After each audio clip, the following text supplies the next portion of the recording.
প্রতি বছর উচ্চ মাধ্যমিক পরীক্ষার ফলাফলের পর দেখা যায় প্রচুর শিক্ষার্থী কেবল আইসিটি বিষয়ে অন্যান্য বিষয়ের চেয়ে কম নাম্বার পাচ্ছে।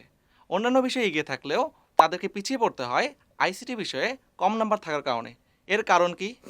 এর সবচেয়ে বড় কারণ হচ্ছে শিক্ষার্থীরা আইসিটি বিষয়টিকে ভালোভাবে আয়ত্ত করে না।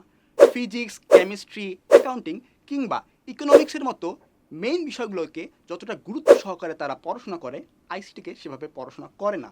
ধরেই নেয় পরীক্ষার আগে একদিন পড়াশোনা করেই তারা পরীক্ষায় ভালো করে ফেলবে। পরিণতি দাঁড়ায় ফেল কিংবা খারাপ জিপিএ। তাই এই ধারণা থেকে এখনই বেরিয়ে আসতে হবে এবং আইসিটি বিষয়ে নিজেকে দক্ষ করে তুলতে হবে। কি দক্ষতার কথা শুনেই ভয় পেয়ে গেছো? ভাবছো অনেক পড়াশোনা অনেক পরিশ্রমের কাজ? না, একদমই নয়। ভালো নম্বর পেতে সারাদিন বই নিয়ে পড়ে থাকার কিন্তু দিন শেষ। কারণ পরীক্ষায় সর্বোচ্চ নাম্বার পেতে এখন থেকে তুমি শিখবে তোমার ইচ্ছে মতো, যখন খুশি তখন। কারণ তোমার সাথে রয়েছে দেশসেরা e learning platform bright skills.